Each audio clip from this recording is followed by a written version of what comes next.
बिस्मिल्लाहिर्रहमानिर्रहीम अस्सलाम वालेकुम। Welcome back to my YouTube channel Komal hacks में। आज मैं आपको बताऊंगी एक चूड़ी की हेल्प से आप अपनी अलमारी को कैसे ऑर्गेनाइज कर सकते हैं और बहुत ही खूबसूरत बना सकते हैं, वो भी बिना पैसे ज़ाया किए।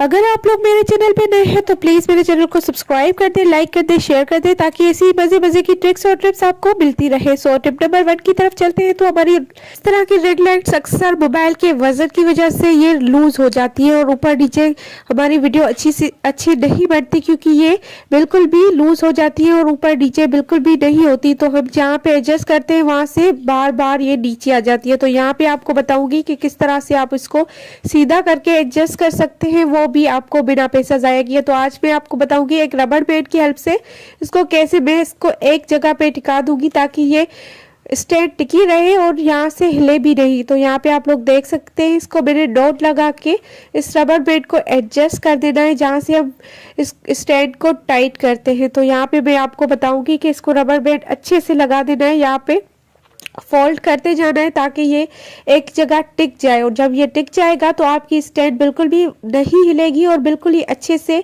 एडजस्ट हो जाएगी और आपकी मोबाइल भी इधर उधर नहीं जाएगी। तो उम्मीद है आप लोग को ये ट्रिक भी पसंद आई होगी। अगर पसंद आई है तो प्लीज़ लाइक कर दें, आप लोग लाइक करना हमेशा भूल जाते हैं। तो नेक्स्ट ट्रिक की तरफ चलते हैं। जी हाँ, तो चूड़ियों की हेल्प से मैं आपको बताऊंगी किस तरह से आप अपनी अलमारी को ऑर्गेनाइज कर सकते हैं और अपने बच्चों के कपड़े एडजस्ट कर सकते हैं, क्योंकि हमारे पास इतनी स्पेस नहीं होती कि हम अपने हस्बैंड के और बच्चों के कपड़े एडजस्ट कर सके। तो आज मैं आपको बताऊंगी किस तरह से अपने बच्चों के कपड़े आप लोग एडजस्ट कर सकते हैं।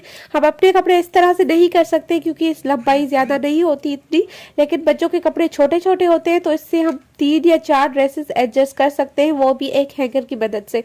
तो यहाँ पे मैंने एक चूड़ी डाल दी है और उसमें मैंने एक और हैंगर रख दिया है, जहाँ पे एक ही हैंगर में 2 आ गई। तो इसी तरह से मैं करती जाऊंगी और चूड़ियाँ डालती जाऊंगी और इस पर ड्रेसेस रखती जाऊंगी। तो इससे हमारी स्पेस भी बचेगी और एक ही हैंगर हम लटकाएंगे और ऊपर से हमारी 3-4 ड्रेसेस आराम से एक ही हुक से आ जाएगी। तो आप लोग यहाँ पे वीडियो में देख सकते हैं, इस तरह से आप लोगों ने 3 ड्रेसेस लगा देनी है। उसके बाद आप अब ज़्यादा भी लगा सकते हैं, वो आपके अकॉर्डिंग है। आपके पास जितने कपड़े ज़्यादा होते हैं उसी तरह से आप लगा सकते हैं। यहाँ पे मैंने एक पीछे की तरफ लगा दिया, मतलब एक हैंगर की हेल्प से आपको 4 ड्रेसेस हैंग हो सकती है और स्पेस भी इससे काफ़ी बच जाती है। हम 4 ड्रेसेस अलग अलग लगाते हैं तो स्पेस ज़्यादा लगती है और इसीलिए हमारी अलमारियाँ बढ़ जाती हैं। तो आप लोग यहाँ पे देख सकते हैं कि एक नीचे चली जाएगी तो आपकी स्पेस भी बचेगी और आपकी काफ़ी ज़्यादा बचत होने वाली है। तो आपको इतने बड़े बड़े हैंगर्स बाय करने की भी बिल्कुल ज़रूरत नहीं पड़ेगी। आपको इस तरह से अपने सारे कपड़े एडजस्ट करके लगा सकते हैं।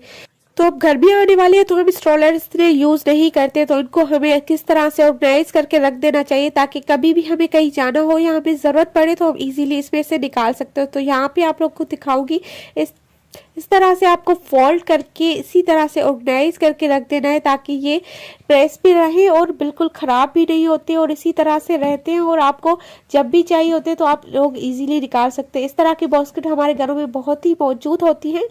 तो इस बास्केट में आप लोग इस एक एक करके यहाँ पे फोल्ड करके अच्छे से फोल्ड करके यहाँ पे रखते जाना है। इससे आपकी बहुत अच्छी खासी स्पेस बच जाएगी और आपको इजीली निकालने में भी हेल्प करेगी और आपकी अलमारी बहुत ही ऑर्गेनाइज रहेगी। आपको ज़्यादा भी स्पेस मिल जाएगी ताकि आप अपनी सारी चीज़ें अच्छे से ऑर्गेनाइज कर सकते हो। तो यहाँ पे मैं सारे स्टोरेज को फोल्ड करके इसमें डाल दूंगी। आप लोग को वीडियो पॉज करके मैं यहाँ पे दिखाती हूँ।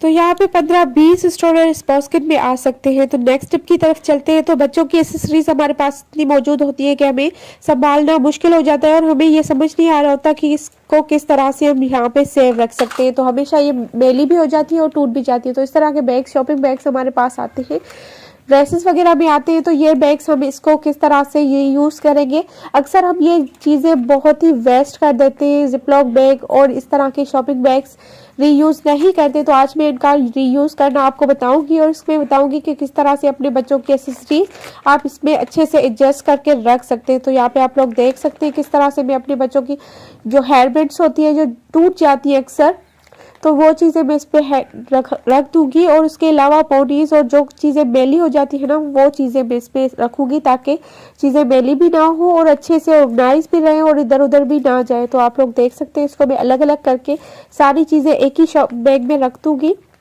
और सारे क्लिप्स वगैरह अलग अलग शॉपर्स पे डाल दूंगी ताकि हमें लेने में इजी भी लगे और हमारी चीज़ें सेफ भी रहे, क्योंकि अक्सर ऐसी चीज़ें गुम हो जाती हैं और हमें बार बार इस तरह से एडजस्ट करने में मसला होता है। तो ये आप लोग यहाँ पे सारी चीज़ें एक ही बैग में डाल दें ताकि आपको कहीं ढूंढनी ना पड़े, क्योंकि बच्चों की चीज़ें यहाँ इधर उधर हो जाती हैं और हमें बहुत मसला होता है।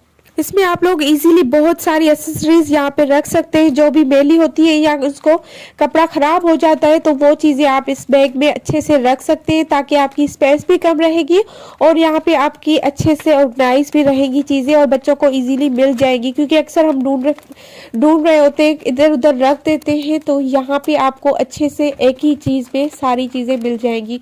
तो उम्मीद है आप लोग को भी ये ट्रिक पसंद आई होगी और इस तरह से मैं आपको सारी चीज़ें इसमें रख के दिखाऊंगी। उम्मीद है आप लोगों को ये वीडियो पसंद आई होगी। अपनी दुआओं में याद रखिएगा। कल मिलेंगे एक नई वीडियो के साथ, नए व्लॉग के साथ। तो तब तक के लिए अल्लाह हाफिज़ और अपनी दुआओं में हमेशा याद रखिएगा। अल्लाह हाफिज़।